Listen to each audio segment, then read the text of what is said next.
김진의 돌직구쇼에 오신 여러분 반갑습니다. 김진입니다. 전 오늘도 이곳 광화문 청계광장에 나와 있습니다. 민주당의 강력한 대권 주자 중 한 명인 이재명 지사의 소위 바지 발언에 후폭풍 논란이 뜨겁습니다. 당내에서는 이 지사를 비판하는 그룹과 이 지사를 옹호하는 그룹 간의 설전이 벌어지고 있습니다. 소위 이 반바지 연대까지 생길 정도라고 합니다. 잠시 후에 이야기 나눠보겠습니다. 저는 비가 오나 눈이 오나 매일 아침 이곳에서 여러분을 기다리겠습니다. 김진의 돌직구쇼 지금 라이브로 시작합니다. 잠깐만요.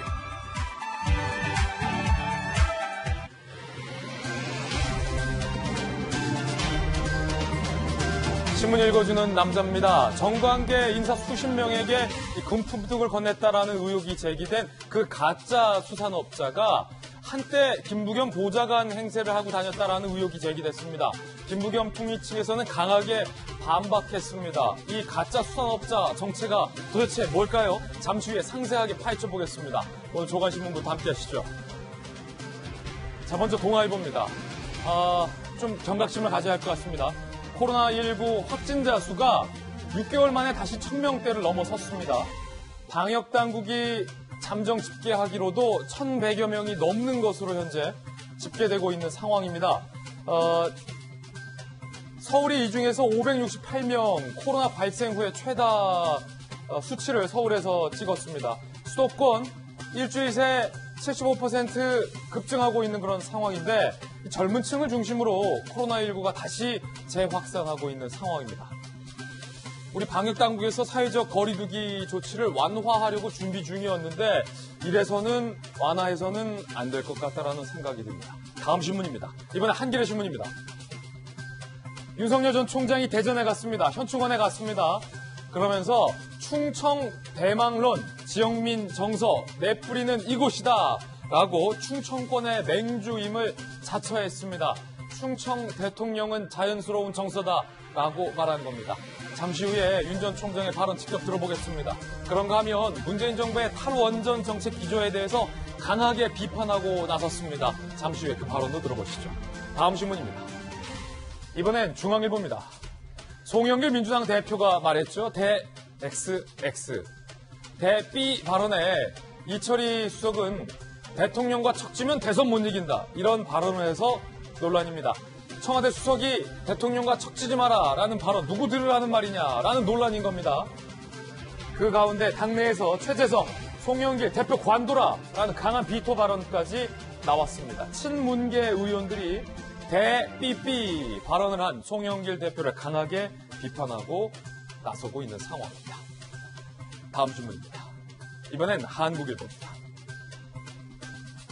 군 성폭력 특별 신고 기간에 이번엔 육군 장성이 성추행을 했습니다. 군 기강 도대체 어디로 간 겁니까?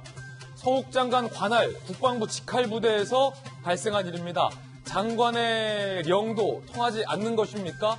준장이 회식 중에 여직원을 성추행했습니다. 이 일이 벌어진 기간은 성폭력 특별 신고 기간이었습니다. 이쯤 되면 이게 장관 책임이 아니냐라는 장관 책임론까지 강하게 제기되고 있는 상황입니다. 지금까지 신문 읽어주는 남자였습니다. 오늘 아침 함께하신 전문가분들 소개해드리겠습니다. 정혁진 대표 변호사 나오셨고요. 오늘부터 수요일을 꽉 채워줄 스페셜 특별 인재영입 발표하겠습니다. 국민의힘의 비례대표 의원이자 법사위 스타 판사 출신의 전주혜 의원님 오늘부터 함께하겠습니다. 어서 오세요. 반갑습니다. 자, 그리고 돌직구의 좌장 민주당의 김영주 전 의원님과 청와대 출입기자 출신의 이재명 정치부 선기자 나오셨습니다. 모두 어서 오세요.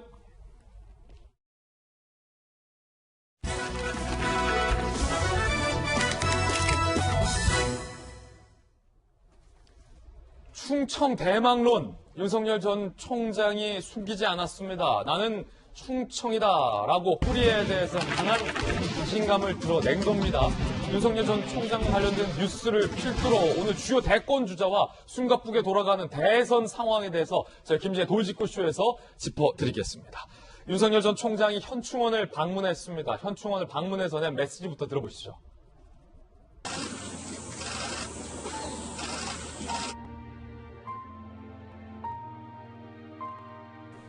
꽃다운 나이에 출국하신 머리가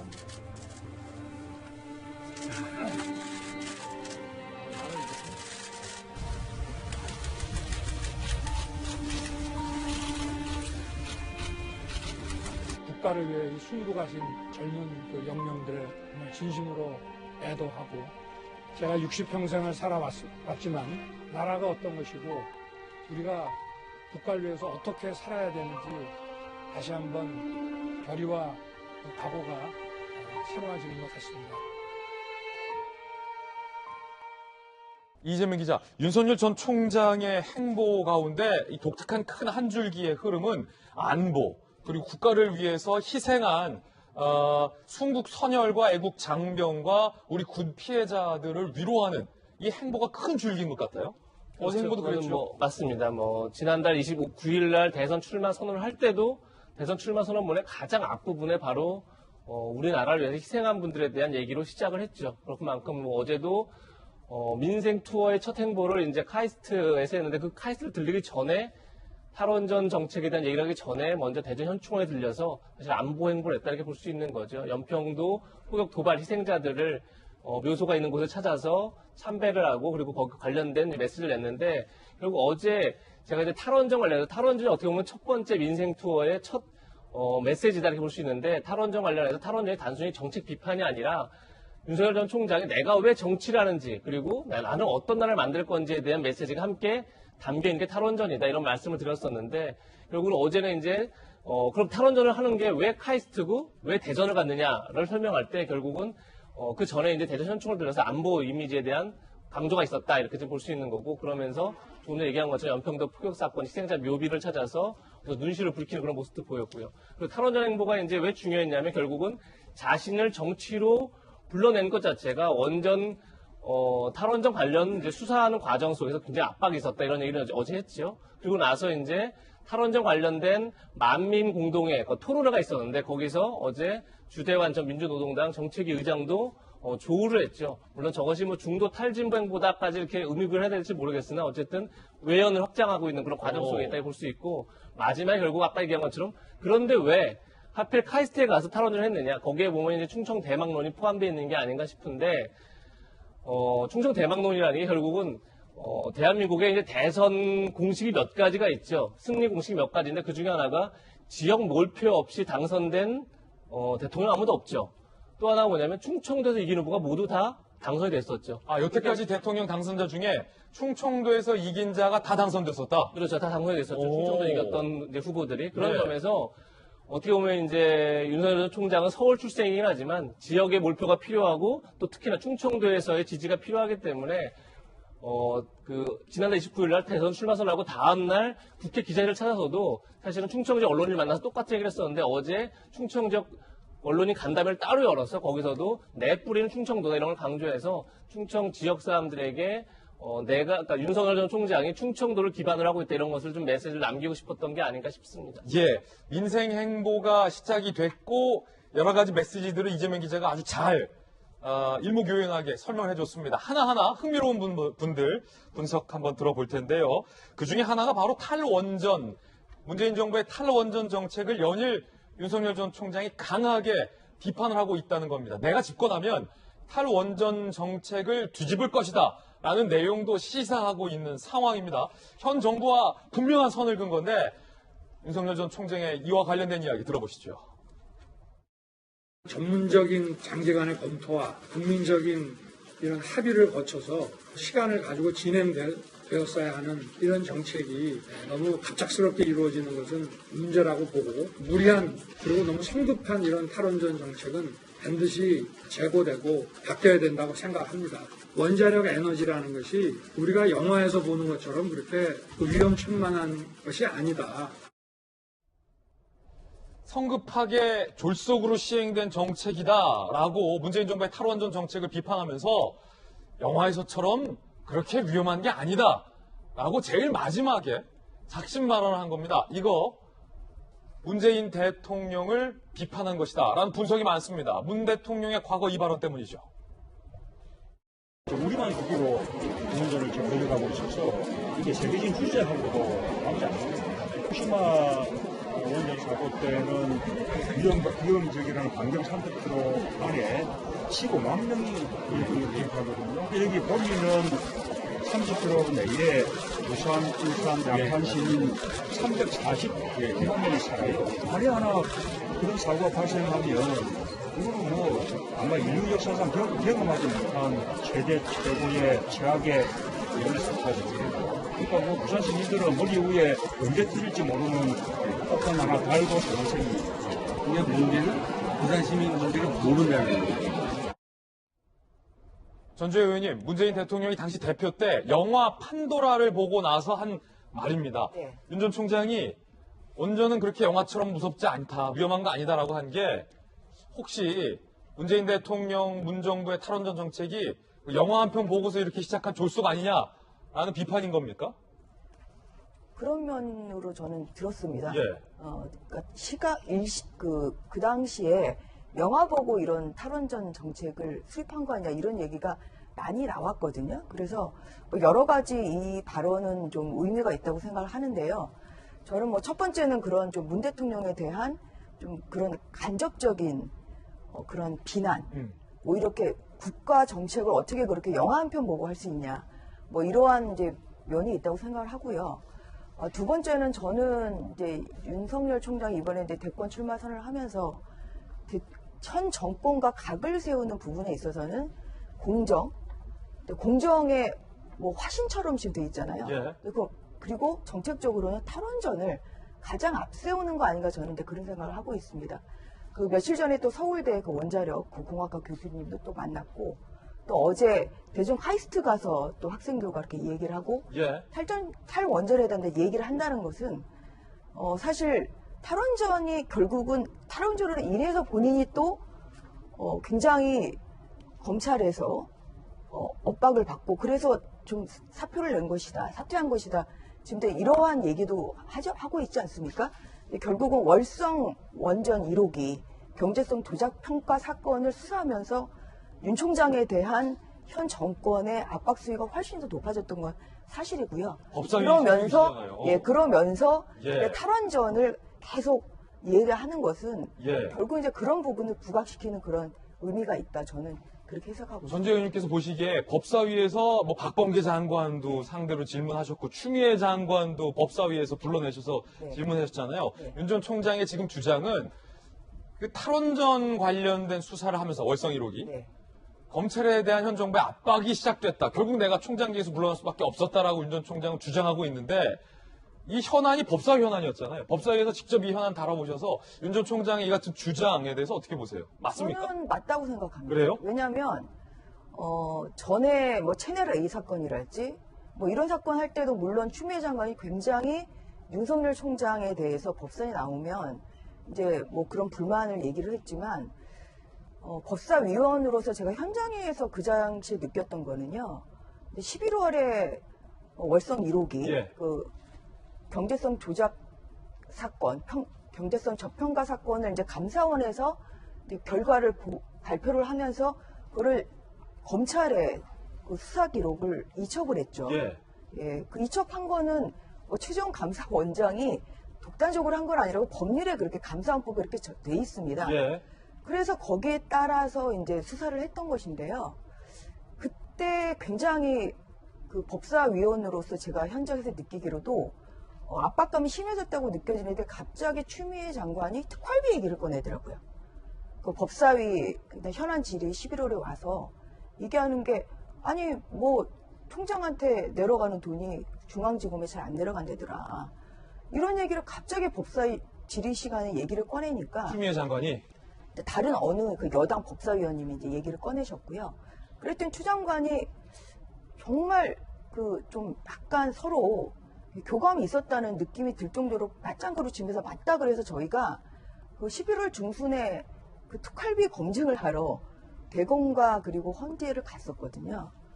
그래서 이제 그렇게 굉장히 그 월성 1호기 경제성 저평가 사건에 대해서 정권에서 굉장히 예민하게 받아들인다는 걸 제가 법사위에서 느꼈고요. 그리고 잘 아시겠지만 그 이후에 바로 나온 게 윤석열 총장에 대한 직무정지 그리고 징계 국면. 예. 알겠습니다. 근데 그게 결정적인 국면이 됐던 것이 저는 그것이라고 생각합니다. 전주에 또 의원님의 의견 들어봤고요. 영화 한 편 보고 결정한 것 아니냐라는 이 같은 해석과 일간의 주장에 대해서 청와대에서는 이 장기적인 에너지 전환 정책으로 수립된 정책이다라고 반박하고 있다는 점도 함께 말씀드릴 필요가 있을 것 같습니다. 자, 또 하나의 중요한 메시지가 김용주 의원님. 네. 내 뿌리는 내 피는 우리 아버지 고향 충남에서 나왔슈. 네. 충청 대망론. 네. 요것을 밝혔다는 게 상당히 좀 중요한 포인트다라고 이재명 기자가 앞서서 밝혔는데 네. 사실 윤 총장은 충남에서 살지 않았어요. 네. 아버지의 고향이 충청도인데 네. 이 같은 어떤 충청 대망론을 어떤 부응하는 발언 이거 어떻게 분석하십니까? 어쨌든 중원을 점령하는 자가 왕이 된다. 야, 또 명언 나오네요. 김용주 그런 거고요. 명언이죠. 중원을 실제로- 점령하는 자가 왕이 된다. 예, 그리고 이제 대선을 나오는 자는 첫 번째 제주도에서 이겨야 된다. 왜냐하면 모든 경선이 기본적으로 제주도에서 시작을 첫 번째 선거의 표심. 제주도의 인구 구성은 별로 많지는 않습니다. 대선 필승 공식 1. 1. 제주에서 이겨라. 이겨야 된다. 어. 두 번째 2. 충청에서 이기는 자가 이긴다. 충청에서 이기면 이긴다. 예, 그 제주도와 충청이 갖고 있는 그 공통성이 있습니다. 정파성이 없어요. 민심의 가장 큰 바람밑이거든요. 제주도는 뭐 괜당이라 그러죠. 어떤 예. 특정 정당의 이해 측면보다는 그때그때 분위기에 따라가기 때문에 그것을 굉장히 크게 생각을 하고 그렇기 때문에 모든 대선 주자들이 제주도와 충청을 잡으려고 굉장히 노력을 하고 있습니다. 예. 이제 그런 의미에서 이번 행보는 굉장히 잘 짜여진 행보인 것 같고요. 특히 윤 총장의 기획이라고 하는 게 굉장히 재밌습니다. 기본 베이스를 가지고 그러면서도 이제 오늘 여기서는 안 나왔습니다만 자기가 표현하는 단어 중에서 젊은 영영, 천안함, 연평도. 근데 그 바로 직전 행사가 뭐였습니까? 윤봉길 의사기념관. 그런데 윤봉길 의사가 투척을 할 때 나이가 25살밖에 안 된다고. 젊은 그렇군요. 연령이라고. 그러니까 예. 그 두 가지를 식민지하든 지금이든 애국하는 젊은이들에 대한 관심 이런 것을 이어가려고 하는 것 같습니다. 이제 그런 측면이 하나 있고 그러면서도 자연스럽게 그것이 말하자면 대전 충청권에 있다라고 하는 측면 그리고 실제로 보면 이게 저는 좀 불만은 어쨌든 그 후쿠시마 원전이라고 하는 그 사건으로 인해서 혹은 우리나라에서 그동안에 원전에 대해서 국민에 대해서 알 권리를 충족시키지 못하고 저도 국회의원 시절에 사실 핀란드도 가보고 방패장도 프랑스도 가봤습니다만은 기본적으로 국가가 과연 원전 정책에 관하여 국민에게 얼마나 더 안전하게 지켜왔는가에 대한 반성들이 있었고 국가 에너지 대전략이라고 하는 장기 계획하에서 지난 대선 때 아마 뭐 문 대통령도 그런 공약을 했고 그런 것에 공감이 있었을 텐데 이게 원전 정책을 실제로 보면 이 정부의 문제는 단기적인 플랜 하에서 있었는데 그걸 청와대가 굉장히 밑에 있는 사람들이 빨리 가려고 하다가 문제가 생긴 거거든요. 더군다나 법까지 산자부 직원이 어긋가면서 했다는 것은 빼도 박도 못하는 문제라고 보여집니다. 알겠습니다. 그런 면에서 윤 총장도 아주 그런 부분을 꼭 집어내서 행보로 연결했다는 것이 좀 눈여겨볼 만하다 보여집니다. 대선 필승 공식 이거 재밌네요. 제주에서 이기고 충청에서 이기면 당선된다. 자, 이 필승 공식을 어떤 주자가 달성하는지 보는 것도 중요한 관측 포인트가 이번 대선에서 될 것 같습니다. 그런 가운데 윤석열 전 총장의 장모가 징역 3년형의 실형을 받고 구속이 됐는데 민주당 내부에서 이 장모의 실형은 납득이 안 된다라고 장모의 실형에 비판을 하는 인사가 나왔습니다. 조웅천 의원입니다. 들어보시죠. 어쨌든 검찰 구형대로 실형이 나왔거든요. 그건 굉장히 이례적이죠. 더군다나 장모가 75살의 고령이라고 하는데 윤석열 후보의 장모가 그 도주의 우려가 있다고 하는데 그것도 좀 이해가 안 돼요. 이건 저로서는 좀 납득이 되지 않는 구속인데 혹시 믿고 싶지는 않습니다만 사법농단 사건을 너무 와일드하게 수사를 해서 그 감정이 좀 남아있을 수는 있겠다.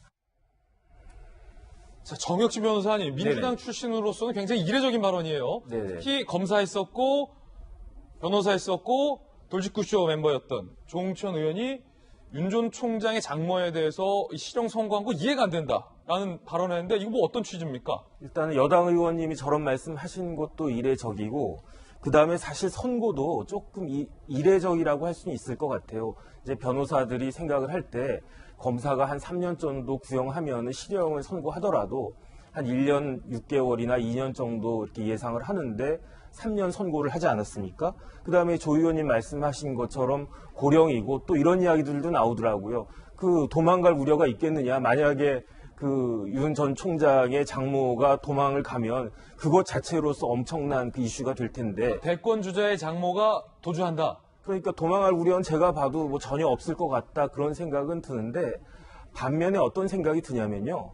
구형보다도 더 실형이 많이 나오는 경우도 있어요. 예. 그 다음에 70대 중반이시긴 하지만은 뭐 그래도 수감 생활하는 데는 전혀 문제는 없을 것 같고 그 다음에 도망의 우려는 차치하고 증거인멸의 우려가 제가 봤을 때는 있을 수 있거든요. 그래서 제 생각에는 오히려 저런 부분들에 대해서는 오히려 조 의원님 저런 말씀하신 게 굉장히 이례적이긴 하지만 저는 법원의 판단을 오히려 존중해야 된다라고 생각을 하고 그 다음에 저는 개인적으로는 윤 전 총장이 이 부분에 대해서는 명확한 입장 표명을 해야 되지 않는가.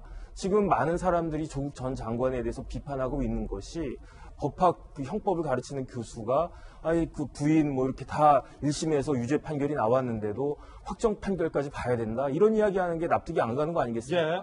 그러면 윤 전 총장도 어쨌든 1심에서 법원에서 이런 잠정적인 판결이긴 하지만 유죄 판결이 나왔으면 유감 정도는 표시를 해야 된다라고 저는 생각합니다. 이 장모 구속에 대해서 조홍천 의원은 이렇게 얘기했고 이해가 좀 안 된다. 이재명 지사 가장 강력한 라이벌 구도로 예상이 되는 상대 대권 주자인데 이재명 지사는 이 장모 구속과 관련돼서 뭐라고 얘기했을까요? 들어보시죠. 윤석열 전 총장님 같은 경우는 만약에 저였다면 권한을 활용한 어떤 부정부패도 없게 했을 것이고 또 본인의 권한을 활용해서 어떤 혜택이나 이익을 보지 못하게 철저히 막았을 것이라는 생각이 듭니다. 네, 이 지사의 발언도 들어봤습니다. 그런가 하면 윤석열 전 총장의 장모의 모해 위증 의혹건으로 대검이 재수사를 명령했습니다. 이례적인 게 2번이나 불기소 결정이 됐던 사건이 재수사 3번, 검찰은 3번 이 사건을 3번째 들여다보게 되는 겁니다. 윤 전 총장의 장모가 과거 재판에서 사업 분쟁 상대 처벌 위에 거짓 증언을 했다라는 의혹이 제기됐고 대기 수사 명령이 상급 검찰청이 수사 미진하다 판단할 경우 재수사 지시를 하는 거다. 해당 사건은 2번이나 불기소 결정된 바 있습니다.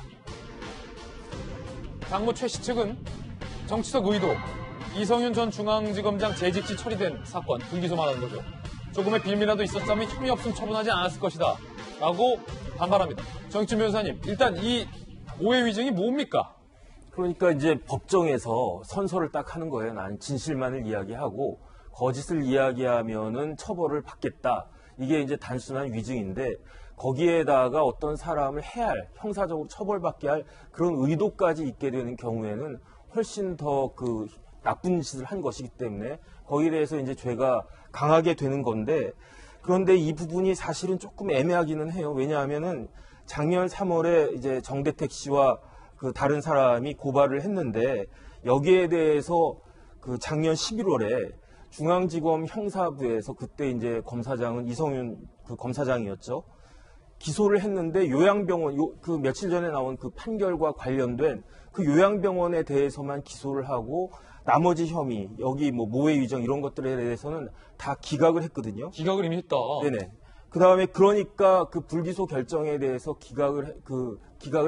불기소 결정을 했으니까 거기에 대해서 고소인들이 항고를 했는데 서울 고검에서도 이 항고까지 기각을 했습니다. 예. 그러니까 이번에 이제 대검에다 한 건 재항고라고 하거든요. 재항고까지 했는데 그런데 요번에 며칠 전에 이제 재기 수사 명령을 내린 거죠. 모해 위증에 관련해가지고. 그래서 일단 중앙지검, 서울고검까지 다 그 불기소 처분을 했던 것들을 대검에서 재기 수사하는 거는 제가 변호사하면서 대검에서 하는 거는 한 번도 본 적이 없는데 굉장히 이례적인 사안이고 더군다나 이 사건이 굉장히 오래된 사건이고 그 다음에 모해 위증을 했다라고 한 사람이 법무사였던 것 같은데 그분이 또 사망까지 했거든요. 근데 이런 상황에서 다시 수사를 하라고 하는 것이 사실은 굉장히 이례적이긴 하다라는 생각이 듭니다. 변호사인 정혁진 변호사는 이 경우가 굉장히 이례적이다라는 의견을 주셨고 전주혜 의원은 또 판사 출신이잖아요. 판사 출신의 시각도 좀 궁금합니다. 윤 전 총장의 장모 측은 이건 정치적인 의도다라고 강하게 반박하고 있는데 판사 출신께서 보시기엔 어떻습니까? 정치적 의도라기보다는 이 사건과 그리고 모해 위증 사건이 그렇게 그러니까 아주 직접적인 연관이 있는 건 아닌데요. 근데 이제 지난주 금요일에 그 장모가 결국은 징역 3년을 받지 않았습니까? 예. 그래서 좀 그런 판결에 영향을 미치지 않았나. 예, 이런 좀 생각이 듭니다. 왜냐하면 중앙지검에서 혐의 없음 처분을 받았고 또 고검에서 항고 기각이 됐어요. 저는 지금까지 제가 법조인 생활하면서 고검에서 항고 기각까지 되니까 두 번 다 혐의 없음 처분을 받은 거지 않습니까? 혐의 없음 처분 두 근데 번이나. 대검에서 이거를 수사 지휘를 하는 거는 제가 본 기억이 없습니다. 이런 경우는 본 적이 없다. 굉장히 이례적이죠. 그리고 이 사건이 오히려 그 정모 씨라는 그 동업자가 그 장모와 그리고 부인 김건희 씨를 오히려 위증교사로 고소를 해가지고 이분이 2006년에 징역 1년으로 무고죄를 선고받고 확정이 됐던 사건이거든요. 오히려 고소인이 예. 이 무고죄로 그래서 확정이 됐다. 굉장히 이제 오래된 사건인데 이게 이 시점에서 이렇게 재기 수사 명령이 내려진다는 거는 어쨌든 간에 굉장히 이례적이다. 예, 그 말은 저는 공감합니다. 자, 지금 판사 출신 변호사 두 분이 일단은 다 이례적이다라는 평가를 해주셨습니다. 개인적 견해고요. 판단은 시청자 여러분께서 해주시기 바라겠습니다. 여당에서 대권 주자들 사이에 소위 윤석열 전 총장에 대한 이슈가 나왔습니다. 들어보시죠. 이재명 후보께서 이상하게 윤석열 전 총장께는 좀 관대해 보이는데 이런 것에 대해서 어떻게 생각하시는지요? 제가 한때는 대통령이 되면 검찰총장 누구 시키겠나 해서 제가 윤석열 총장을 지목한 때도 있었습니다. 제가 눈이 좀 부족했던 것 같습니다. 다른 분들도 다 그렇게 봤으니 결국은 그분이 잘 속이신 거 아니냐라는 생각이 듭니다. 윤석열 총장에 대해서 공부 열심히 하십시오. 자꾸 말씀을 드리는데요. 그게 사실은 제가 생각해도 좀 심한 네거티브일 수 있습니다. 국정을 어떻게 공부해서 몇 달 사이에 감당할 수 있겠어요? 잠시 후에 이 지사를 포함한 여권의 대권 주자와 관련된 발빠른 뉴스도 전해드리겠습니다. 이번엔 저희가 준비한 두 번째 이슈인데요. 주제부터 공개하겠습니다. 그 가짜 수산업자 윤석열 전 총장의 전 대변인 등에게 금품 등을 제공했다라는 의혹이 제기됐고 박지원 국정원장 등에게도 독도새우 등을 보냈다라는 의혹이 제기됐는데 그 가짜 수산업자가 포항에서 국회의원 배지를 노렸다라는 정황도 오늘 한 언론이 보도를 했습니다. 자, 이 구체적인 의혹들 들어가기 전에 사진 몇 장부터 준비했는데 사진 설명드리고 나서 이야기 이어가겠습니다. 국회에 주차된 슈퍼카. 페라리입니까? 포르쉐입니까? 좀 잘 구별해야 한대요, 그 두 개가. 어쨌든 굉장히 고가의 슈퍼차를 주차해놓고 탁 국회를 배경으로 사진 찍은 이게 그 가짜 수산업자의 SNS 프로필 사진이었다고 합니다. 본인이 정관계에 접근할 때 이 슈퍼카를 매개로 접근을 했고 나의 목표는 혹시 국회에 있었다. 뭐 이런 거 아니냐라는 동아일보의 보도고 요게 박영수 특검 측에게 제공한 건지 빌려준 건지는 모르겠으나 어쨌든 제공했다는 그 포르쉐 차량. 굉장히 좋은 겁니까? 포르쉐에서도? 굉장히 좋은 거라고 합니다. 자, 요 사진, 요 포르쉐를 박영수 특검 측에게 제공을 했고 박영수 특검과 관련된 의혹이 뜨겁게 지금 제기됐던 그 차까지 살펴봤습니다.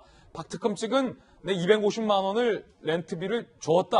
어제 한국일보는 뒤늦게 줬다. 박 특검 측은 아니 제때 줬다. 뭐 공방도 벌어지고 있는 그 차가 바로 저 차입니다. 이 가짜 수산업자가 소위 김부겸 보좌관 행세를 했다라는 의혹이 제기됐습니다. 자, 이재명 기자가 요 의혹 상세히 오늘 준비해왔는데 김부겸 보좌관 행세 이거 어떤 내용인지 좀 상세히 설명 좀 해주시죠. 지금 돈 거쳐 일단 100억대 사기 혐의로 지금 재판을 오늘 이제 받기 시작하는 거죠. 그래서 사기 이제 피의자가 있는데 공국 출소 이후에 여러 이제 사람들 만나게 되죠. 우리가 지금 지난번에도 얘기했지만 교도소에서 알게 된 전직 언론인 출신의 정치인이라는 송모 씨를 통해서 이제 정치권 인사들을 만나게 됩니다. 김무성 전 대표를 만나게 되고 또 언론인들 만나고 언론인들을 통해서 또 다른 또 정치를 만나게 되고 박영수 특검을 통해서 또 이제 법조인을 만나게 되고 이런 과정 속에서 그 사람들 만날 때마다 여러 차례 저런 주장을 했다고 하더라고요. 본인이 김부겸 총리가 의원 나왔을 때 캠프에서 활동을 했다, 자기가 돕고 있다. 그러면서 이제 보좌관 행사를 했다는 거고, 뭐 사실 김부겸 꼭 총리뿐이 아니라 여러 의원들을 내가 돕고 있다라는 얘기를 했다는데 그 중에 한 명이 이제 김부겸 총리라는 거고요. 그러면서 지금 이제 보는 것처럼 서울서 김부겸 보좌관으로 일했다 이렇게 말하고 다녔다는 거고, 또 이제 본인이 가장 주장했던 게 아버지가 갑자기 돌아가면서 1,000억대의 재산을 물려받았다. 1,000억대 자산가다 이렇게 얘기했는데 그래서 지금 아버지 사업을 자기가 돌보고 있지만 곧 다시 정치계로 입문할 거다 이렇게 말하고 다녔다는 겁니다. 김부겸 보좌관이었습니까? 사실이었습니까? 아니었습니까? 사실이 아니죠. 그리고 김부겸 총리와 찍은 사진도 2012년도에 이제 대구에 출마했을 때 그때 당연히 출마했던 후보자들은 여러 이제 시민들과 사진을 찍게 되죠. 그 과정 속에서 찍은 것으로 이제 김부겸 총리는 기억을 하고 있고 본인은 전혀 가짜 수산업자 김 씨를 알지 못한다, 만난 적도 없다 이렇게 얘기를 하고 있기 때문에 전혀 사실관계가 아니다. 그런데 이제 저렇게 친분을 과시해서 여러 사람들을 만나는데 그 과정 속에서 왜 그 많은 이제 정치인들이라든지 아니면 경찰, 검찰 이런 사람들이 사실은 늘 이렇게 어떤 사업가라고 그러면 의심을 하지 않습니까? 근데 왜 그 의심들을 하지 못했냐가 오히려 더 궁금할 뿐이죠. 이재명 기자, 그럼 이렇게 묻겠습니다. 김부겸 보좌관 행사한 것도 결국 가짜였다는 건데, 사기였다는 건데, 보세요. 대한민국 국정원장도 이분을 만났고, 대권 주자였던 분도 이분을 만났었고, 그리고 특검, 전 박근혜 대통령과 최순실 씨 의혹을 수사했었던 그 무서운 소위 특검도 이분과 친밀하게 지냈고, 유명한 일간지의 논설위원도 이분이랑 친하게 지낸 것으로 알려져 있잖아요. 자, 이재명 기자, 이분들이 왜 이 가짜 수산업자를 몰라봤습니까? 슈퍼카 때문입니까? 뭐 때문입니까? 이게 이 사건과 무관하게 어떻게 보면 일반 대중들은 가장 궁금한 부분이 그 부분이 아닐까 싶습니다. 근데 물론 모두가 소개한 사람들, 소개해준 사람을 다 신뢰했죠. 김무성 전 대표만 하더라도 본인이 특보로 데리고 있었던 송모 씨가 굉장히 자산가다. 그리고 사업을 열심히 하고 있다. 나도 투자했다. 이런 얘기들 했겠죠. 그러다 보니까 이제 송 씨를 신뢰하니까 이제 김무성 전 대표도 신뢰했던 거고, 또 김무성 전 대표가 소개해주니까 언론사 기자들도 김무성 전 대표가 소개한 사람인데 어떻게 사기꾼이겠어요 생각할 수 있겠죠. 또 언론사 기자가 소개해주니까 정치인도 설마 사기꾼이겠어요 이렇게 소개한 사람을 신뢰했을 수 있는데 전 이런 생각도 분명히 듭니다. 그러니까 이게 지금 처음 어떻게 보면 이 김 씨의 인맥의 시작점이었던 송 씨 같은 경우, 그러니까 전직 언론인 출신의 정치권에 몸을 담았던 송 씨 같은 경우 한 17억을 투자합니다. 이 수산업자에게. 그리고 김무성 전 대표 형도 한 86억 정도를 투자합니다. 그래서 7명이 한 116억 정도를 투자하는데 투자 내용이 이겁니다. 그러니까 지금 배에 투자하는 건데 배가 나갔다 오면, 바다에 나갔다 오면 오징어 같은 걸 잡아오는데 이제 오징어를 배에서 급냉시킨 오징어를 팔면 된다. 근데 그게 거의 한번 나갔다 오면 한 1억 정도를 벌어온다. 이렇게 얘기했다고 합니다.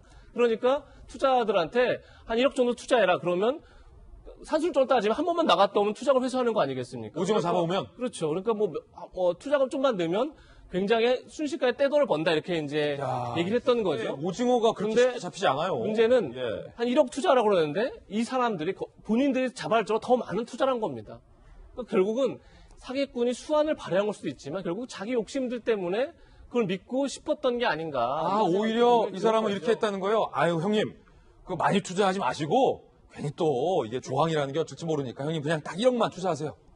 그랬는데 오히려 더 많이 넣었죠. 그렇죠. 그렇게 투자한 사람들이 많다는 거기 때문에 그런 점에서는 옛날에 김웅 의원이 검사 내전하는 책에서 그런 얘기를 씁니다, 실제. 그러니까 이 사기꾼들의 수법을 보면 사기꾼들의 수화들이 중요하지만 기본적으로 피해자들이 자신의 욕심에 속아 넘어간다. 이런 얘기를 쓰는데 그런 부분도 분명히 존재하지 않았을까 싶습니다. 왜 이 유력 정계 인사들이 이 사람의 정체를 못 알아봤느냐라는 의문과 무관하게 이분들도 어쩌면 이 사람에게 피해자일 수도 있는 국면인 건데 그 중에 한 명이 바로 김무성 전 의원입니다. 김무성 전 대표를 만난 후 국회의원의 헛꿈을 꿨다라는 게 한국일보의 분석인데, 자, 자, 이 사람의 목적이 무엇이었느냐와 관련된 이야기 김용주 의원님께 질문 드릴 겁니다. 가짜 수산업자 김 씨가 출소 후 깜빵 동기 언론인 출신 정치인 A 씨를 통해서 김무성 전 의원을 만났다. 국회의원을 꿈꾸며 여야 정치인을 무차별적으로 접촉했다라는 분석도 나오고 있고 김 씨의 측근들, 김 씨의 꿈은 고향인 포항에서 국회의원 되는 것이다. 배지하는 것이다. 라는 얘기도 나옵니다. 지난해 3월 총선 선거운동 한창 시기에 전국 각지를 돌며 현직 의원 등 당선 확실 후보자들과 접촉했다. 김 씨 측 관계자, 김 씨가 포항 남구의 선거구를 노리고 공천도 받으려 했었다. 유력 정치인들에게 꾸준히 선물 공세한 것도 정계 진출 꿈 위한 일종의 투자다라는 얘기도 하고 있습니다. 김용주 의원님, 네. 이 사람이 왜 이렇게 검찰, 언론, 경찰, 정계 인사들에게 접촉을 했을까? 이 사람의 목표가 사기였을까? 그 이상이었을까? 김용주 의원님은 어떻게 분석하십니까? 이제 사기를 더 잘할 수 있는 위치에 가는 거죠. 국회의원이 갖고 있는 여러 가지 법적인 지위를 활용해서 예. 훨씬 더 자기의 꿈도 키우고, 그러니까 어떻게 포장합니까? 수산업자라는 걸 말하면 뒤에 숨기고 언론사 부회장, 또 스포츠의 사단법인 회장, 이사장 이런 타이틀을 가지면서 그것은 뭡니까? 어떻게 보면 역순으로 생각해 보면 국회의원에 나가기 위한 프로필을 자기가 만들어가는 거예요. 예. 그러기 위해서 국회에서 지금 상도 받지 않습니까? 서울 뭐 평화문화상인가 상을 받으면 누가 나옵니까? 연예인도 나오고 국회의원들도 줄줄이 상 받으러 나옵니다. 그 사람들하고 자연스럽게 거기서 사진 찍는 게 부담스럽지 않죠. 그러니까 1대1로 사진 찍게 되고, 오히려 김부겸 총리 같은 건 억울할 수가 있어요.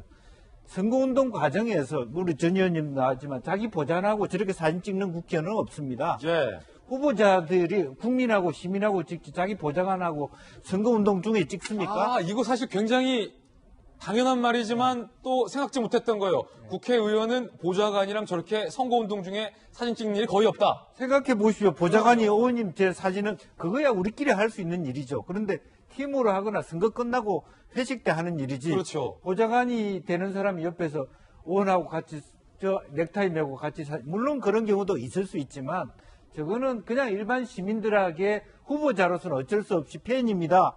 한번 찍어주십시오 하는데 안 되겠습니다 하는 사람이 어디 있어요? 야, 이거 굉장히 중요한 포인트예요. 예. 그래서 그런 부분들을 항상 정치인들은 조심조심 해야 되는 거야. 사실 속으로 깨림직하면서도 사진 찍어줄 수밖에 없는, 그래 그렇게 어떻게 활용될지도 모르는 위치에 서 있다라고 하는 부분이고, 또 그러니까 사실은 제일 많이 사기를 당하는 사람이 누굽니까? 죄송하지만 판사, 검사, 변호사, 국회의원들입니다. 예. 설마 저 사람이 나를 속여 그렇게 생각하기 때문에. 그래서 실제로 말 못할 고통을 많이 겪어요. 창피하지 않습니까? 검사가 사기꾼한테 사기당하면? 예.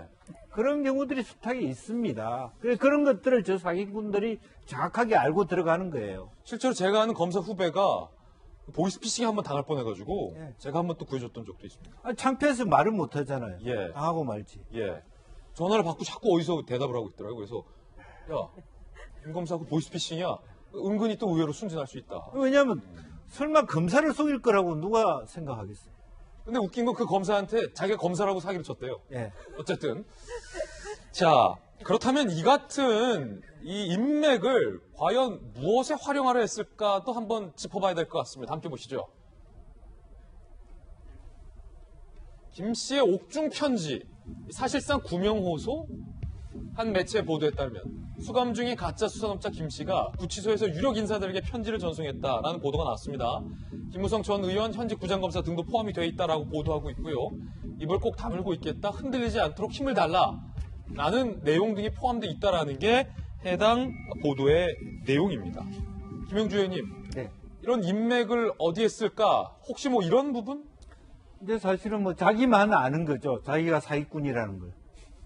그렇죠?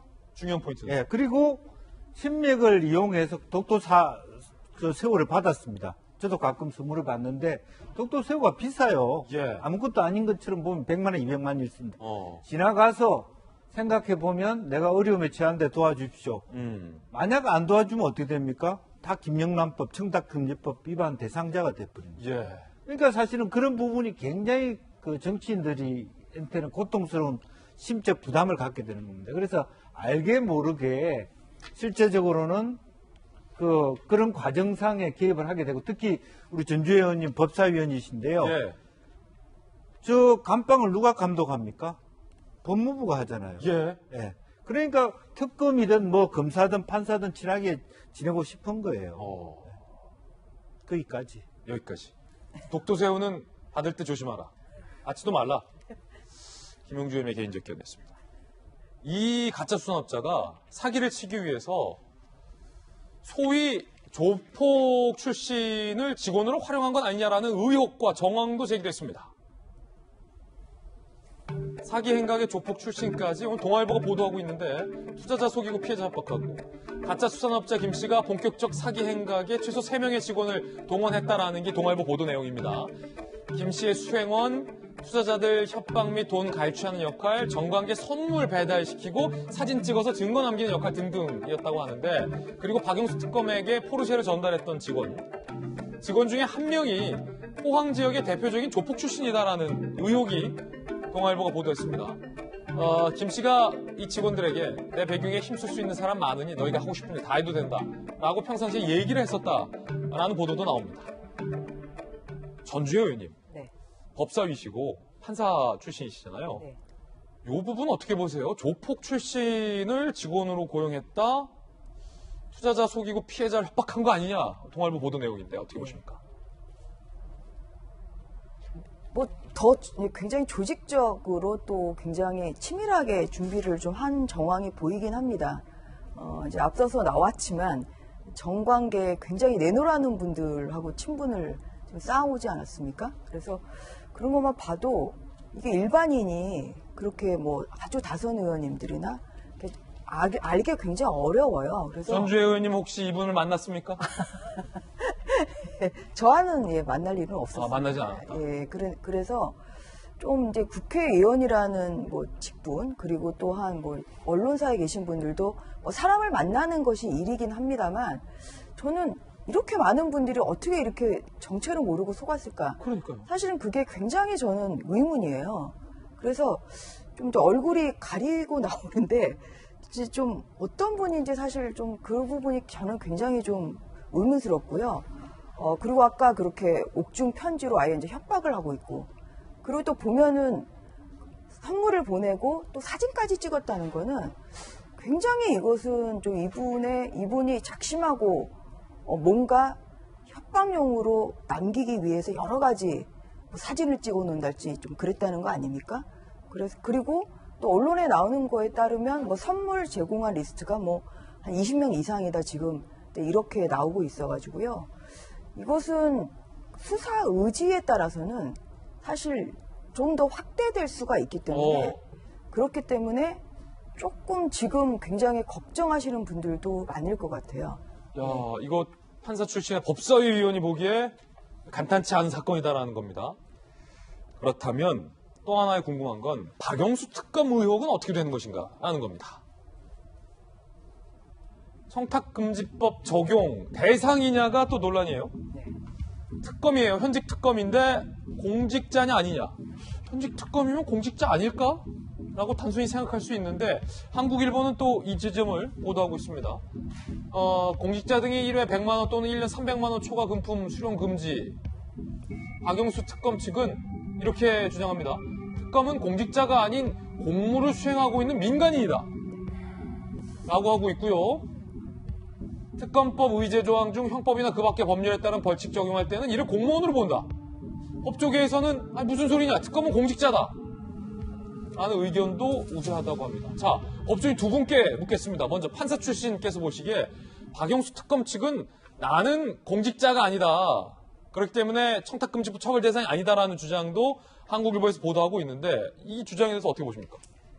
저는 공직자가 맞다고 생각합니다. 특검 왜냐하면 공직자다. 특검법에 그렇게 명시가 돼 있어요. 그러니까 이번에 만들어진 박영수 특검에 만든 맡은 그 특검법에 22조에 그렇게 규정을 하고 있고요. 예. 그리고 이번 특검이 굉장히 이례적인 것이 변호사 겸직이 안 됩니다.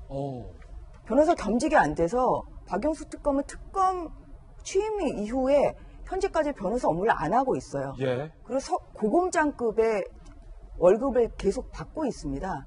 그래서 이것은 지금 변호사 업무를 좀 안 하고 있는 사람이고 특검법에도 이거는 명시가 돼 있거든요. 특검 그 22조에 보면 아까 나온 것처럼 공무원으로 본다 이렇게 돼 있기 때문에 뭐 이거는 저는 공직자가 맞다고 생각합니다. 그래서 이것이 뭐 100만 원 이상의 어떤 금품이었다고 하면 그거는 그 부정청탁방지법에 해당할 여지가 저는 있다 이렇게 생각합니다. 정익진 변호사님요.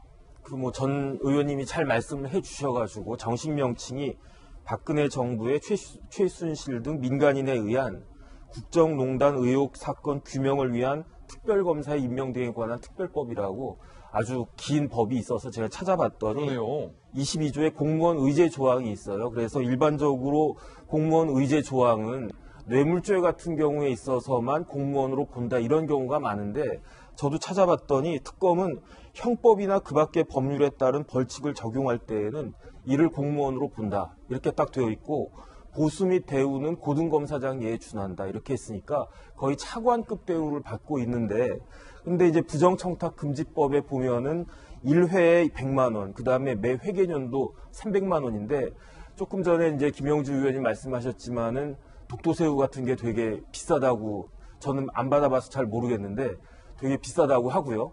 그 다음에 또 이제 앵커가 아까 그 포르쉐 그게 최신형 차거든요. 아, 그 포르쉐 사진 다시 한번 볼까요? 그 차가 최신형 차이기 때문에 아마 되게 비쌀 겁니다. 그래서 그 뭐 시세가 그 빌리는데 렌트비가 하루에 40만 원이라는 이야기도 있고 어쨌든 그 김모 씨 그 가짜 수산업자 본인이 이야기한 것만 해도 최소한 한 250만 원은 된다. 그다음 박영수 특검이 어떤 루트를 통해서 현금으로 뭐 몇 달 뒤인지 언제인지 모르겠지만 그 250만 원을 돌려줬다라고 했으니까 예. 이거는 근데 이제 부정청탁금지법에 보면은 이런 거를 받았을 때 지체 없이 신고하거나 거절하거나 뭐 이래야 된다라고 규정이 되어 있거든요. 예. 그런데 시차가 뭐 한 3, 4개월 났다라고 그러면은 이게 그 부정청탁금지법에 위반했을 경우에는 3년 이하 징역 3천만 원 이하 벌금이기 때문에 그렇게 또 작은 형량도 아니고 문제가 될 수 있을 것 같다는 생각이 전 들어요. 아니 그럼 전주혜 의원님 판사 출신이잖아요. 네. 만약에 이제 전판사다 지금은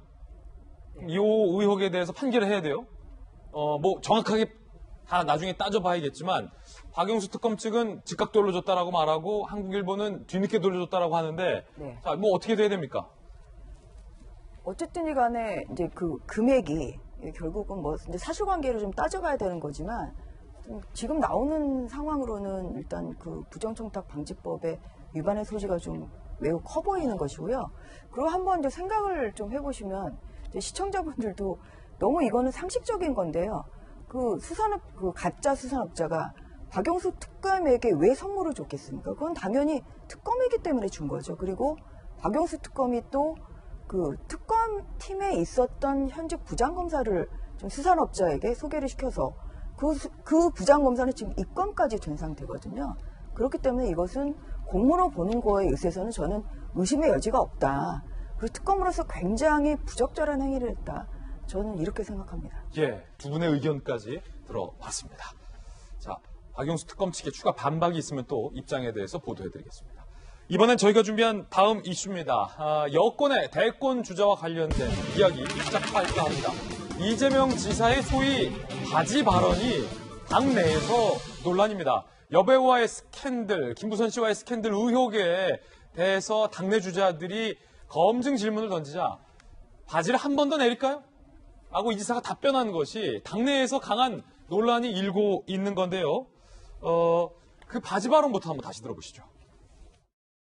당연히 뭐 검증을 하는 게 맞겠죠. 저희 이제 형제간의 불화가 시작된 계기는 그 부분은 뭐 저희 불찰이고 책임지고 사과드리도록 하겠습니다. 어떤 거 말씀하시나요? 그러니까 그 소위 말하는 스캔들에 대해서 이제 그 얘기는 이제 그만합시다 이렇게 말씀하셨는데 제가 혹시 바지 한 번 더 내릴까요? 그거하고는 다른 어떻게 하라는 겁니까? 바지 한 번 더 내리면 되냐? 어떻게 하라는 거냐? 라는 이 지사의 이 답변이 당내에서 뜨거운 지금 논란입니다. 먼저 정세균 전 총리. 경선은 능력, 도덕성을 검증해야 되는 책무가 있다. 그 일환으로 내가 국민 대신해서 물어본 거다. 제가 당황스러울 정도의 태도를 보인 것은 의외다. 당황스러운 태도다. 라고 비판을 했습니다. 이낙연 전 대표. 박용진 의원은 이 이재명 지사의 이 바지 발언에 대해서, 이 태도에 대해서 뭐라고 얘기하고 있을까요? 들어보시죠. 좀 더 진솔하고 겸손한 소명이 있었으면 하고 바랍니다. 국민들께서 민주당의 대선 후보 선택 과정을 어떻게 볼 것인가에 대한 우려가 커지고 있습니다. 이런 식의 태도, 밑으로 해야 될 얘기를 그냥 정색을 하고 바지 발언으로 가버리게 되는 이런 일은 본선에서 있었으면 이게 폭망각이에요. 완전히 망하는 거예요. 이런 그 토론 자세, 이거는 좀 지적을 꼭 드리고 싶었습니다. 김영주 의원님, 네. 박용진 의원 같은 경우는 폭망각이다 이런 식으로 하면 네. 본선에서 이렇게 나왔으면은 폭삭 망하는 각이다라고 강력하게 지금 비판을 했잖아요. 네. 김영주 의원께서 보시기에는 이 지사의 저 발언 그리고 다른 주자들이 문제 삼고 있는 저 태도에 대해서 어떻게 보세요?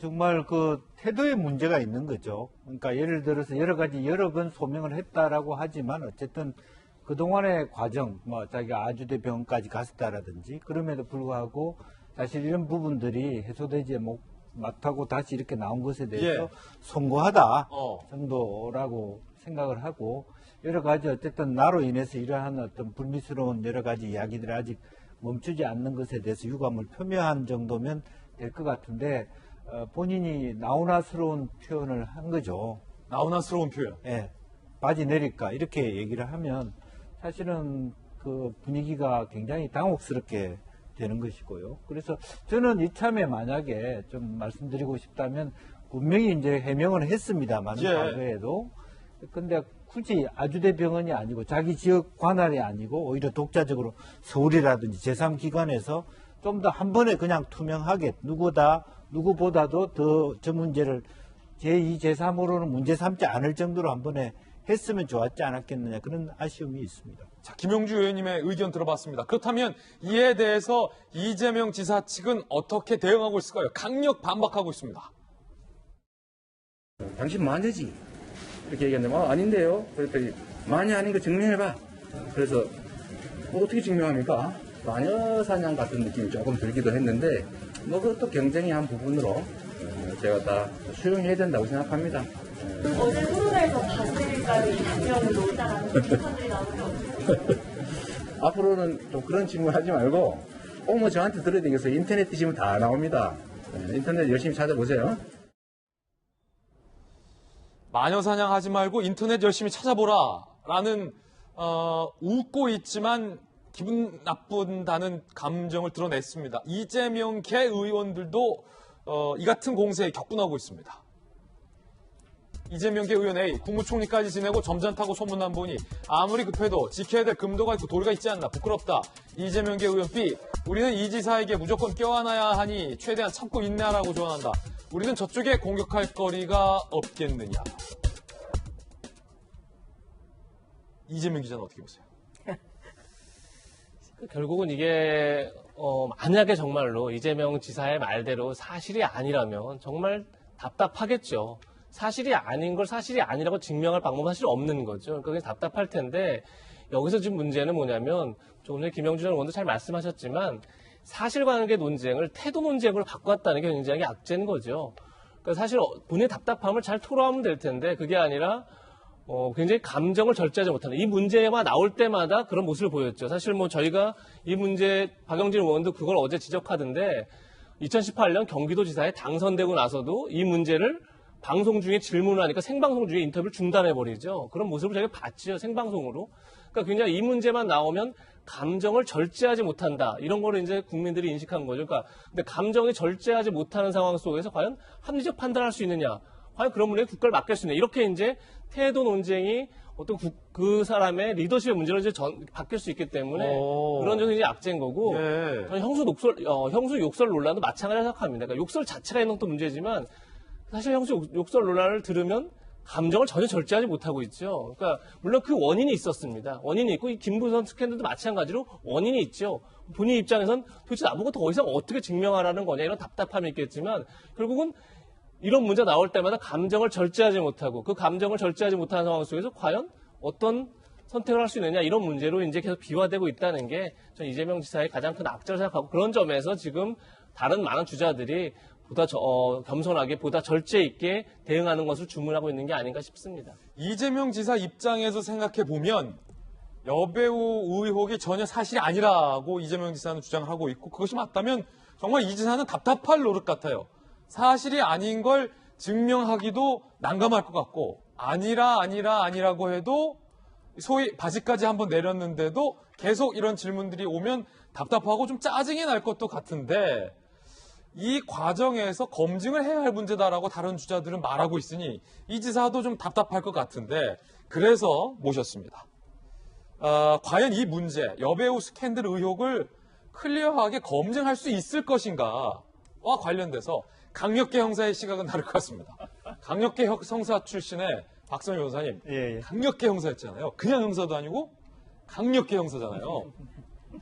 이 지사 본인도 여배우 의혹은 충분히 검증이 가능하다라고 말씀하셨습니다. 그런데 아직까지 법적으로 김무선 씨와 이재명 지사 사이에 누구의 말이 맞다라고 결론이 난 바는 없습니다. 이 지사든 김무선 씨든 이거 어떻게 검증할 수 있습니까? 기다 아니다를? 실제 사실은 하늘만이 알겠죠. 그렇지만 적어도 법적으로 사실인지 아닌지는 기본적으로 김무선 씨에게 입증 책임이 있습니다. 그렇군요. 이 사건과 관련해 이재명 지사는 이미 무혐의 처분을 받은 바가 있습니다. 수사상으로는 그 혐의를 벗은 상황인데 김무선 씨가 이재명 지사를 대상으로 민사소송을 제기한 상황이죠. 이 사건과 관련해서. 상당히 억울함을 호소하면서 민사소송까지 제기했지만 기본적인 입증 책임은 원고에게 있습니다. 이재명 지사 입장에서는 수사상으로도 무혐의 처분을 받은 상황이고 기본적인 입증 책임이 있는 원고가 소송을 통해 충실한 입증을 해내지 못한다면 사실이 아니라는 이유로 기각이 이루어질 가능성이 상당히 높습니다. 그런 상황이라면 사실 이재명 지사를 구성하는 국민들의 여러 이미지 중 하나가 여배우 스캔들이긴 하지만 그로 인해서 감정이 많이 상할 수는 있지만 상대가 적극적인 입장을 하지 못하는 이상 기각될 상황이라면 본인으로서는 대선 경선을 치르고 앞으로 본선 과정에서 대표적인 이미지에 대해 여러 가지 질문이 있을 텐데 이런 때일수록 다소 너그럽게 받아들이고 답변을 해낸다면 오히려 국민들 입장에서는 사실이라는 법적 증명도 없는 상황이고 본인 스스로도 상당히 여유롭게 이 문제를 받아들이는구나라고 충분히 넘어갈 수 있을 법합니다. 그런데도 다소 지나치게 격앙되게 반응을 하다 보니까 사실인지 아닌지를 떠나서 이재명 지사가 대통령이 되려고 하는데 대통령이 되려고 하는 사람이 지나치게 감정적이고 호전적인 것 아닌가라는 이미지가 자꾸 더해지고 있습니다. 이 이미지가 더해지는 것은 이재명 지사 본인에게도 결코 도움될 일이 아닙니다. 앞으로는 이 일을 통해서 좀 더 차분하게 대응해 주는 방법이 본인에게도 좋고 국민들의 우려를 불식시키는 최선의 방법이 아닐까 싶습니다. 저희 돌직구추가 적재적소의 전문가분들을 모셔서 의견을 들으니까 궁금증이 많이 해소됩니다. 강력계 출신 박 변호사의 의견에 따르면 입증의 책임은 김무선 씨에게 있는 거다. 그러니까 이 의혹에서 이재명 지사는 어찌 보면 좀 유리한 입장이기 때문에 여유 있게 대응하는 게 낫다라는 의견까지 들어봤습니다. 다른 주자들은 이 지사에게 공격적으로 질문을 하고 검증을 합니다. 그런데 홀로 추미애 전 장관은 이 지사에게 너그럽게 대응을 하는, 그래서 언론에서는 명추연대라는 표현까지 등장을 했습니다. 추 장관과 이 지사의 어제 토론 장면도 살펴보시죠. 이재명 후보에게 묻겠습니다. 질문이라기보다 어제 조금 저는 되게 민망했어요. 갑자기 바지를 내리겠다라는 그 표현이 좀 놀랍기도 하고요. 좀 엉뚱하기도 하고요. 부적절했다라고 생각합니다. 좀 사과를 하시면 어떨까요? 오늘 하루 종일 시끌벅적했습니다. 하도 답답해서 한두 번도 아니고 근거도 없는 일을 우리 그 토론의 품격을 떨어뜨리니까 질문하겠습니다. 네.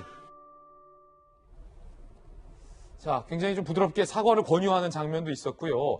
박용진 의원을 향해서 이재명 개 의원들이 상당히 좀 비판하고 격분하고 있습니다. 왜 그렇게 꼭 호전적으로 나오느냐라는 게 이재명 개의 불만 같습니다. 이에 대해서 박용진 의원은 이렇게 또 반박하고 있습니다. 이 지사가 2017년 경선 때 더 했다라는 겁니다. 지난 2017년 경선 하시는 거 그때 보니까 문재인 후보한테 엄청 세게 이렇게 질문하시고 논쟁하시더라고요. 대기업 준조세 금지법을 만들어서 기업을 권력의 횡포에서 벗어나게 하겠다 이렇게 발표하셨던 기억하십니까? 본인이 쓰신 문장입니다. 예, 아니 그런 거 아닌가만 말씀해 주시죠. 이 부분은 지난번에 아니 죄송합니다. 이미 질문이 오갔는데 답변 좀 주시죠. 아니 제가 주도하는 질문이기 때문에 가급적이면 그러나 제 뜻에 따라 주십시오. 예, 답변을 들으셔야죠. 아니 답변 단순하게 물어봤지 않습니까? 아니 A를 물으면 A를 답해 주시고 저는 그거에 반에 반만 지금 하고 있으니까 양해를 좀 받아주고요.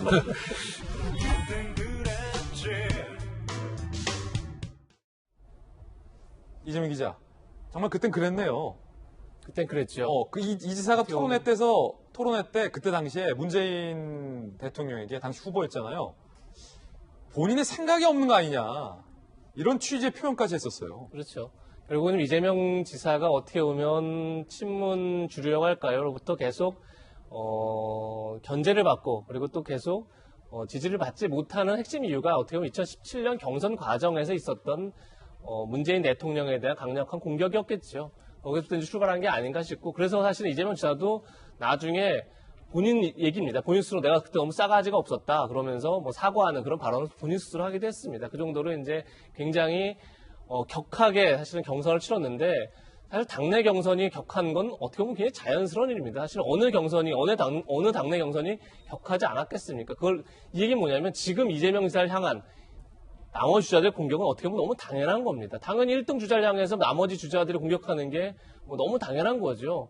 그런 점에서 이재명 지사가 뭐 마녀사냥 이런 표현을 쓸 이유가 사실 없고 본인도 물론 얘기를 했습니다. 백신을 맞고 있다. 그리고 뭐 감내하겠다 얘기를 했지만 당연히 감내할 몫인 거죠. 그래서 특히나 이제 지금은 굉장히 다자구도 속에서 그러니까 이재명 지사를 놓고 나머지 반 이재명 연대다 이렇게 얘기할 정도로 굉장히 강력한 공격을 받고 있는데 그것을 이겨내지 못하면 사실은 경선뿐이 아니라 대통령이 돼서도 사실은 국정을 뚫고 나갈 수 없는 거죠. 그런 점에서 뭐 본인이 했던 과거의 모습을 반추해보는 것 굉장히 의미 있는 게 아닌가 싶습니다. 예, 이재명 지사에게 이재명 기자가 조언을 했습니다. 민주당 송영길 당대표의 친문 강성 지지자를 표현한 발언의 후폭풍이 당내에서 거셉니다. 함께 보시죠. 대-XX 발언 후폭풍, 여내용 확산. 최재성 전 정무수석이에요. 단순한 의원이 아니라 전직 청와대 정무수석이 발끈하고 나선 겁니다. 그러면서 송 대표 사퇴하라는 얘기까지 했어요. 당대표가 특정 후보 지지하고 있다. 당의 최대 리스크다. 그런데 조홍천 의원은 실제 경기도지사 선거 때 남경필 찍은 당원들 꽤 있었다. 그 강성 지지층이. 하물며 대권에서 대표로서 왜 걱정이 없겠냐라고 송 대표를 두둔하는 목소리도 함께 나오고 있습니다. 당의 내홍이 지금 벌어지고 있는 건데 송 대표의 그 발언 들어보시죠. 차라리 정동영이 되는 것보다 이명박 되는 게 낫다라는 사람들이 분명히 있었던 게 사실입니다. 그 결과 어땠습니까? 철저한 검찰의 보복으로 결국 노무현 대통령께서 돌아가시게 되는 비극적인 상황이 발생했습니다. 문재인 대통령을 지키겠다고 소위 대깨문이라고 떠드는 사람들이 누구는 되고 안 된다. 누구가 되면 차라리 야당이 되겠다. 이런 안이한 생각을 하는 순간 문재인 대통령을 지킬 수도 없고. 박성일 변호사님, 이 발언의 후폭풍이 참 거센 것 같은데 민주당 홈페이지가 접속 중단 사태까지 한때 나섰다면서요? 민주당 권리 당원 게시판이 송영길 대표의 사퇴를 촉구하는 글로 한때 접속 중단 사태가 빚어졌습니다. 이 상황이 이렇게 되자 송 대표가 페이스북에 해명 글을 남겼는데 이 문제된 표현은 우리 지지층들이 스스로 각오를 다치고 주변의 투표 동료를 위해 만든 용어다. 의도치 않게 논란이 빚어졌는데 당 대표로서 어느 후보도 배제하지 않고 어느 후보에 편향되지 않고 공정하게 대표직을 수행할 것이라고 해명했습니다. 그렇지만 말보다는 앞으로 행보가 더 중요하겠죠. 그럼에도 불구하고 민주당 당원들 송 대표가 특정 후보에 편향되어 있는 것 아닌가 여전히 의구심을 표현하고 있는 상황입니다. 그렇군요. 굉장히 좀 반발과 내용이 좀 거센 것 같습니다.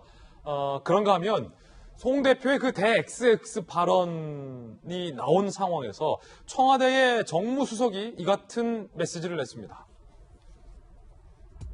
이철희 정무수석, 대선 앞두고 여당이 대통령과 거리를 두려 하지 않겠냐. 송 대표의 어떤 대-XX 발언과 맞물리는 대목이죠. 그러자 이철희 수석은 그렇지 않을 것이다. 임기 5년 차에 지지율 40%인 문 대통령과 척져서는 누구도 다음 대선 이길 수 없을 것이다. 청와대의 정무수석이 대통령과 척지는 사람은 질 거다. 라는 이야기를 한 겁니다. 이거 사실은 어마어마한 얘기인데 전주혜 의원님은 어떻게 보십니까? 굉장히 문제가 있는 발언이죠. 유감을 표명하는 바이고요. 왜냐하면 대통령과 척져서 이제 이기는 사람이 없다. 결국은 그 대통령이 어떤 선거에 영향을 미칠 수 있다 이렇게 들리는 부분이 있거든요. 청와대 그리고 대통령은 당연히 정치적 중립을 좀 지켜야 되는 상황입니다. 그리고 얼마전에 또 정치적 중립을 지켜야 된다 이제 이러한 발언을 또 하신 적도 있고요. 그래서 그러니까 이 부분이 청와대와 대통령의 오히려 정치적 중립성을 오히려 지키지 않겠다. 이제 이렇게 해석될 소지가 굉장히 크기 때문에 이 발언은 굉장히 큰 파장을 불러일으킬 수 있는 그런 부적절한 발언이었다. 저는 그렇게 생각합니다. 그리고 앞서 이제 뭐 이재명 지사의 발언도 나왔습니다만 저는 가장 아쉽게 생각하는 거는 이번 그 대선, 민주당의 그 대선 토론회가 오히려 면접관도 두고 또 전 국민을 상대로 하는 그런 이제 중계도 하고 이래서 굉장히 그 국민들의 관심이나 또 정책 토론에 이러한 긍정적인 영향을 미쳤어야 되는데요. 이 이재명 지사의 바지 한번 내릴까 이걸로 이제 마무리됐습니다. 많은 그 국민들은 그 대선 토론에 생각하면 아마 이 발언을 생각하실 것 같거든요. 이 정도로 이 토론의 품격을 좀 떨어뜨리는 발언이었다. 그리고 또 이러면서 당이 굉장히 내분하는 이제 모습으로 비춰지기 때문에 그런 와중에 이러한 그 정무수석의 대통령과 척져서는 누구도 다음 대선 이길 수 없다. 이것은 우리말 잘 들어라. 이제 이러한 뭐 겁방용이나 뭐 아니면은 또 영향을 미치겠다. 우리 아직도 영향력이 있다. 이런 발언이기 때문에 이 부분에 대해서는 굉장히 부적절했다. 저는 그렇게 생각하고 있습니다. 전주혜 의원님의 개인견에 들어봤고요. 김용주 의원님은 어떻게 보세요? 어쨌든 집권 5년차가 되면 사실은 40% 가까운 지지율을 갖기가 쉽지 않죠. 그렇기 때문에 사실 어떻게 보면 정권을 연장하고자 하는 자들은 어떤 이전의 역사를 돌이켜보면 대통령을 밟고 갔죠. 대통령을 출당시키거나 탈당시키거나 이런 과정을 통해서 구분해 가면서까지 정권 연장을 하려고 하는데 지금은 그게 참 애매한 시점이 와 있다라고 하는 부분이고 현재 민주당의 지지율보다 만약 대통령의 지지율이 더 높다면 민주당에서 대통령을 밟고 가기가 참 어려운 부분입니다.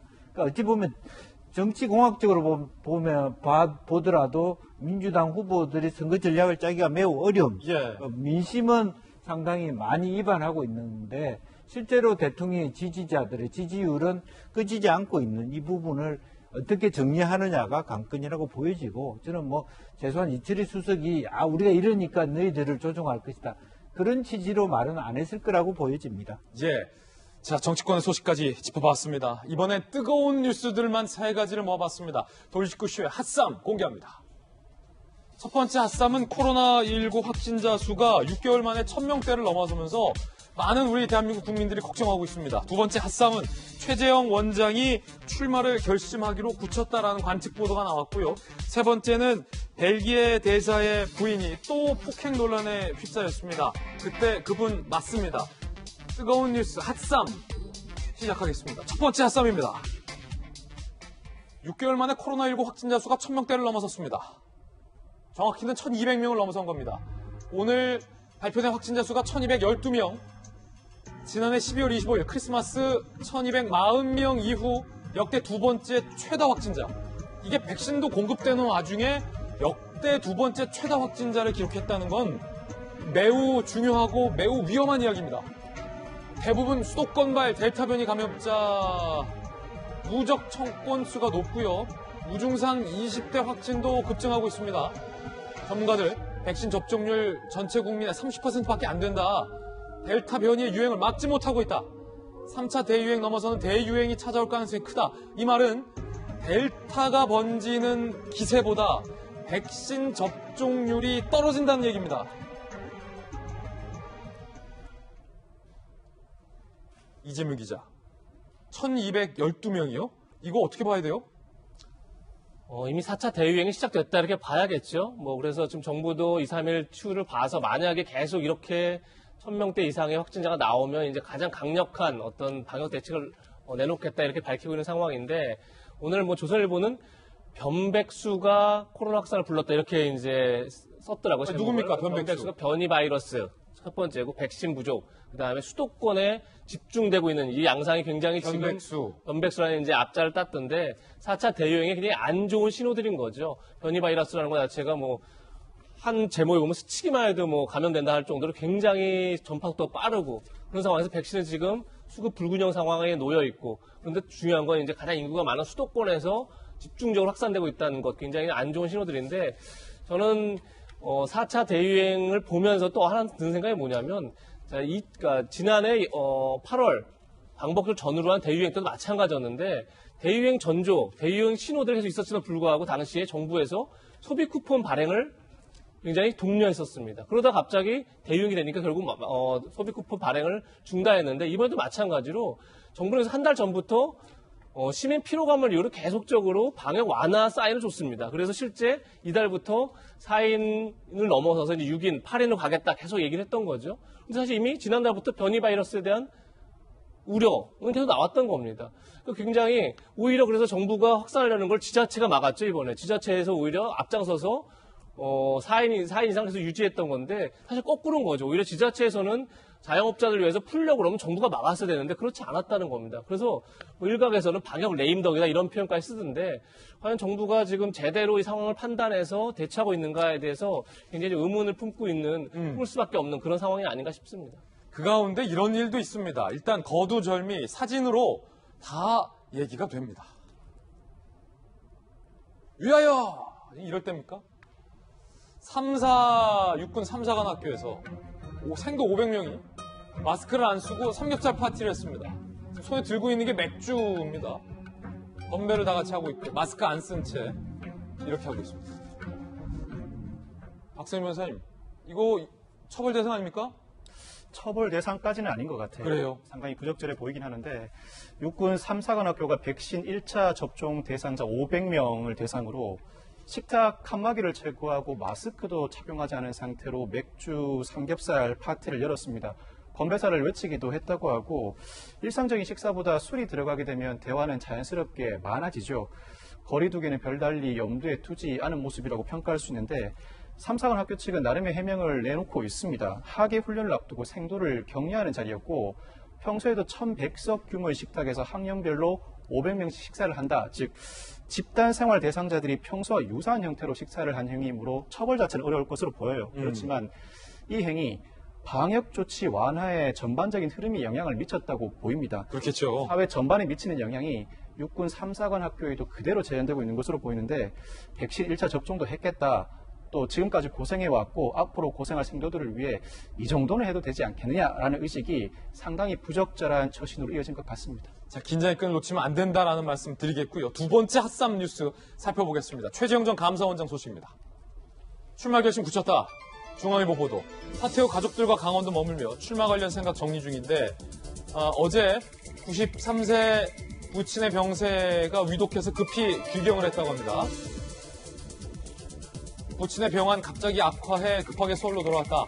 가까운 사람에게 출마 결심이 섰다라고 밝혔다는 겁니다. 부친 최대령이 아들 정치행 반대하는 보도 있었지만 대선 출마 반대한 적 없는 것으로 안다라는 의미심장한 이야기. 적어도 설득이 됐다라는 얘기로 들립니다. 최재형 전 감사원장의 지난 발언도 한번 들어보시죠. 우리 대한민국의 앞날을 위해 제가 어떤 역할을 해야 되는지에 대해서 숙고하는 시간을 가지려고 합니다. 자, 법사위원이신 전주혜 의원님. 네. 솔직하게 말씀 주십시오. 최재성 전 감사원장하고 다 입당해서 하기로 다 얘기가 됐죠? 저도 모릅니다. 아니에요? 예. 정말 모르시는 거죠? 예, 권영세 그 대외협력 위원장하고 뭐 이제 어제 통화가 됐다 뭐 이런 보도가 나왔어요. 네. 예, 그래서 이제 그 권영세 위원장님이 뭐 지난 토요일 윤석열 총장하고 회동을 하셨고요. 그래서 아마 조만간 회동은 하실 것으로 그렇게 저희는 예측은 하고 있습니다. 그런데 이제 다만 감사원장을 이제 사퇴하신 이후에 이제 뭐 대선 출마를 당연히 할 거라고 이제 생각을 하고 있지만 지금 계속 자맹을 좀 하고 있기 때문에 좀 언제 대선 출마 선언을 할지 또 그 행보가 과연 국민의 힘이 될지 좀 그거는 좀 지켜봐야 될 것 같습니다. 좀 많은 고민이 좀 있으신 거 아닌가 저는 좀 그런 생각이 좀 듭니다. 혹시 당내에 네. 최재형 전 감사원장 입당을 대비한 태스크포스 팀 같은 게 있습니까? 저는 참여하고 있지 않아서 잘 모르겠습니다. 네. 있다는 얘기네. 참여하고 있지 않아서. 그러니까 그 존재 자체를 제가 모르고 있어서요. 알겠습니다. 자, 최재형 전 감사원장과 관련된 뉴스 전해드렸습니다. 세 번째 핫쌈, 벨기에 대사 부인이 또 폭행 논란에 휩싸였습니다.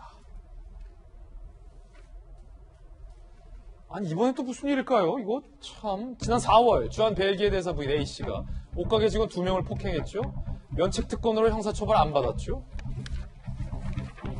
이번엔 공원관리인 폭행. 지난 5일 용산구 C공원 그 주한 벨기에 대사 부인이 청소하던 공원관리인 B씨의 빗자루가 몸에 닿았다며 신랑이 중 B씨의 뺨을 2차례 때렸다. 아니 자꾸 뺨을 때려요? 이후에 쌍방 폭행으로 번졌지만 양측이 처벌을 안 원해서 사건이 종결됐다라고 합니다. 빗자루가 닿는 것도 몰랐고 그냥 일을 하는 거다. 먹으려고 싸운 도시락을 발로 짓밟고 차는데 기분 안 나쁜 사람이 어디 있겠냐. 대사 부인이 저렇게 했다라는 거예요. 도시락을 짓밟고 발로 찼다. 이재명 기자. 이 사건 무슨 사건이에요? 이쯤 되면 분노 조절 장애가 아닌가 싶을 정도로 굉장히 여러 차례 지금 이제 폭행 사고가 연루된 거 아니겠습니까? 옷가게 점원의 폭행이 있을 때 대사관 차원에서 사과까지 했습니다. 그럼에도 불구하고 다시 지금 또 폭행 사고에 연루가 됐죠. 물론 이번에는 쌍방 폭행이다. 그래서 양쪽 다 처벌 의사가 없다고 그래서 이제 결국은 이제 사건화되진 않았으나 어쨌든 간에 그 전 사건을 통해서 그렇게 사회적 논란이 커졌고 그리고 벨기에 국가 차원에서 어떤 난처함이 있었고 대사관 차원의 사과가 있어. 그럼에도 불구하고 또다시 이런 사건이 연루됐다는 것 자체가 참 믿기 힘든 일인 거고 그러다 보니까 지난 사건이 결국은 이제 면책특권을 적용받아서 사실 형사처벌을 받지 않았죠. 그러다 보니까 이번에도 결국은 그런 면책특권이 있기 때문에 이런 문제에서 반복되는 것 아니냐는 의구심을 가질 수밖에 없는 그런 상황이 아닌가 싶고 결국은 이제 벨기에 대사는 조만간 이제 귀임을 다시 국가로 돌아간다고 하는데 결국 이제 대사 부인도 가겠죠. 근데 저 이미지를 어떻게 벨기에에 대한 우리 국가의 이미지를 어떻게 좀 다시 회복할 수 있을지 굉장히 궁금하고 그런 점에서 참 어떻게 저렇게 무책임한 행동을 계속 반복할 수 있는지에 대해서 굉장히 참 이해할 수 없다 이런 생각밖에 들지 않습니다. 아니 왜 대사 부인으로 대한민국에 와서 왜 이렇게 때리고 다니는 거예요? 도저히 이해할 수가 없습니다. 벨기에 출신 방송인 줄리아 씨도 이렇게 비판합니다. 벨기에 대사님하고 여러 번 전 뵀기 때문에 부인도 저 여러 번 이제 뵌 적이 있어요. 조금 저는 약간 가까이 하고 싶지 않다는 생각이 좀 들었었거든요. 벨기에 국민으로서 수치스러운 일입니다. 이 뉴스 제보 받자마자 벨기에 언론에 제가 전달했거든요. 일단은 어이없는 게 되게 제일 큰 것 같아요. 2번 같은 일이 생긴 거라는 것 굉장히 말이 안 된다. 진짜로 벨기에 사람들이 이 일을 지지하지 않다는 거를 잘 알아듣으면 좋겠습니다. 외교 면책도 조금 내렸으면 좋겠지만. 아니 줄리안이 오히려 벨기에 홍보대사 같아요. 벨기에 방송도 난리가 났습니다.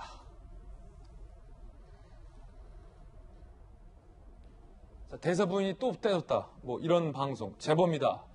벨기에 방송에서도 이렇게 오도를 하고 있는 모습까지 나옵니다. 그러니까 한국과 벨기에 양측에서 이 문제 모두를 벨기에 대사의 이 같은 부인의 이 같은 행보에 대해서 우려스럽게 지금 보도를 이어가고 있는 거고요. 우리 외교부는 어떤 입장을 냈을까요?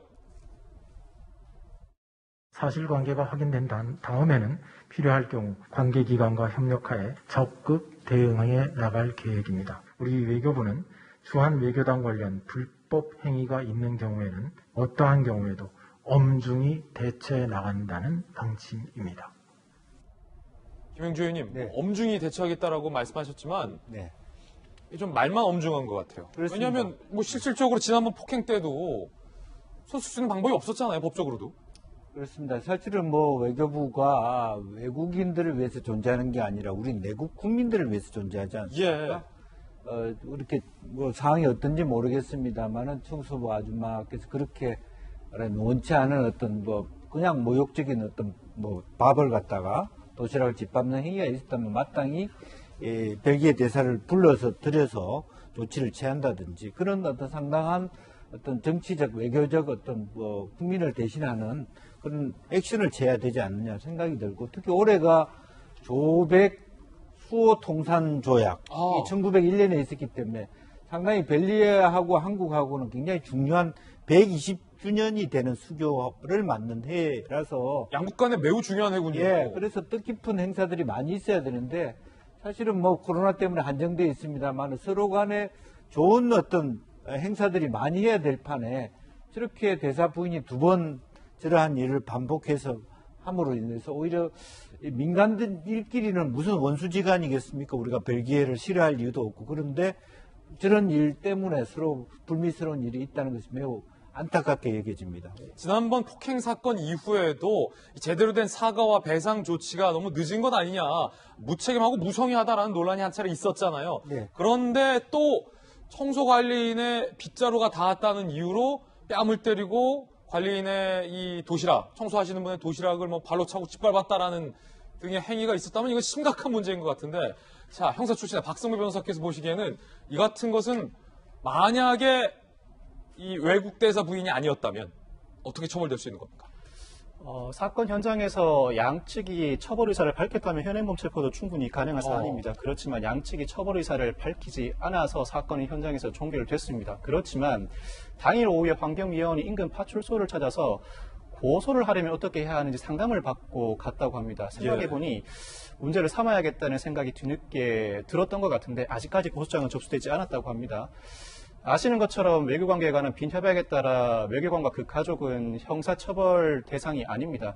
민사재판도 가능할지 불분명합니다. 이 직무 외의 상업활동에 대해서는 민사재판이 가능하지만 폭행으로 인한 피해에 대해서 민사재판이 가능할까 논란이 있고, 가능하다고 하더라도 재판을 진행해 집행까지 현실적으로 어렵습니다. 결국은 우리 정부가 외교적인 조치를 취하는 수밖에 없는데, 적어도 벨기에 대사와 그 가족이 본국으로 돌아가게 되면 벨기에 자체 내에서 형사처벌 그리고 적절한 민사상 손해배상이 이루어지도록 조치를 취해달라는 외교적 노력은 반드시 이루어져야 할 것으로 보입니다.